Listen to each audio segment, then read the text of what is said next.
नमस्कार दोस्तों, स्वागत है आपका हिंदी नॉलेज टुडे में। भारत में शिक्षा व्यवस्था लंबे समय से सुधार और चुनौतियों से गुजर रही है। एक तरफ सरकार और न्यायालय लगातार यह कोशिश कर रहे हैं कि बच्चों को गुणवत्तापूर्ण शिक्षा मिले, तो वहीं दूसरी तरफ शिक्षक संगठन की चिंताएं हैं कि नए नियम कानून कहीं पहले से नौकरी कर रहे लाखों शिक्षकों के भविष्य को असुरक्षित न बना दें। हाल ही में सुप्रीम कोर्ट ने एक बड़ा फैसला सुनाया है, जिसमें कहा गया है कि अब हर सरकारी शिक्षक के लिए टेट पास करना अनिवार्य होगा। सिर्फ नई भर्ती ही नहीं, बल्कि जो नौकरी में पहले से हैं उन्हें भी 2 साल के भीतर यह परीक्षा पास करनी होगी, अन्यथा उन्हें नौकरी छोड़नी पड़ेगी। इस फैसले ने शिक्षा जगत में एक बड़ा तूफान खड़ा कर दिया है। शिक्षक संगठन इस निर्णय से बेहद नाराज और आक्रोशित हैं। उनका कहना है कि बरसों से पढ़ा रहे शिक्षकों के अनुभव को नजरअंदाज नहीं किया जा सकता। वहीं दूसरी तरफ अभिभावक और माता पिता इस कदम को सही मार रहे हैं, क्योंकि इससे शिक्षा की गुणवत्ता में सुधार होगा। आइए इस पूरे विषय को विस्तार से समझते हैं। सबसे पहले हम बात करते हैं सुप्रीम कोर्ट के आदेश की। सुप्रीम कोर्ट ने साफ कहा है कि अब प्राथमिक और माध्यमिक स्तर पर काम कर रहे शिक्षकों को भी अनिवार्य रूप से टेट पास करना होगा। 2 साल की समय सीमा भी तय की गई है, यानी जिन शिक्षकों ने अभी तक टेट पास नहीं किया है उन्हें अगले 2 साल में परीक्षा देनी होगी।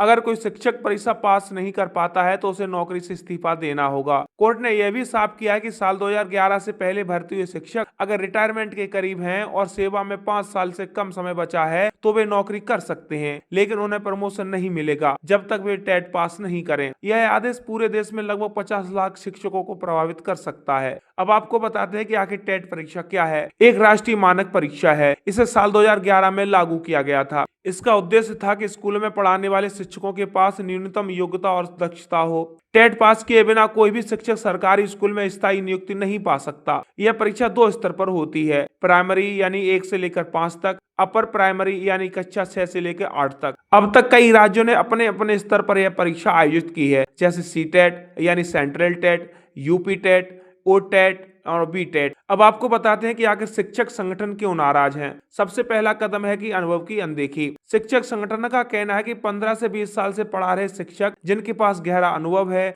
उन्हें अचानक परीक्षा के लिए मजबूर करना अन्यायपूर्ण है। नौकरी का संकट। सुप्रीम कोर्ट के फैसले के बाद लाखों शिक्षकों की नौकरी खतरे में है। यदि वे टेट पास नहीं कर पाए तो उन्हें नौकरी छोड़नी होगी। मानसिक तनाव बढ़ जाएगा। जो शिक्षक पहले से पढ़ा रहे हैं उनमें से कई उम्र दराज हो चुके हैं। उनके लिए नई परीक्षा की तैयारी कराना आसान नहीं है। आंदोलन और विरोध भी हो सकते हैं। कई राज्यों में शिक्षक संगठन सड़क पर उतर आए हैं। उड़ीसा के शिक्षक संघों ने कहा है, जब हमने नौकरी शुरू की थी तब टेट नाम की कोई परीक्षा नहीं थी। अब बरसों बाद हमारी नौकरी छीनना अन्याय है। अब आपको बताते हैं कि अभिभावक क्यों खुश हैं। माता पिता और शिक्षा विशेषज्ञों का तर्क है, बच्चों का भविष्य तभी सुरक्षित होगा जब पढ़ाने वाले शिक्षक योग्य और दक्ष होंगे। सिर्फ अनुभव काफी नहीं है। नए जमाने में शिक्षकों को आधुनिक शिक्षण पद्धतियों की जानकारी होना जरूरी है। टेट से एक मिनिमम स्टैंडर्ड तय होगा, जिससे शिक्षा की गुणवत्ता में सुधार होगा। अभिभावक इसे बच्चों की शिक्षा के हित में एक सकारात्मक कदम मान रहे हैं। अब आपको बताते हैं कि राज्यों की स्थिति और चुनौतियां क्या हैं। ओडिशा के शिक्षा मंत्री नित्यानंद गोंड ने कहा है कि सरकार इस फैसले की समीक्षा कर रही है। सरकार यह देखेगी कि अन्य राज्य क्या कदम उठाते हैं और फिर आगे की नीति तय की जाएगी।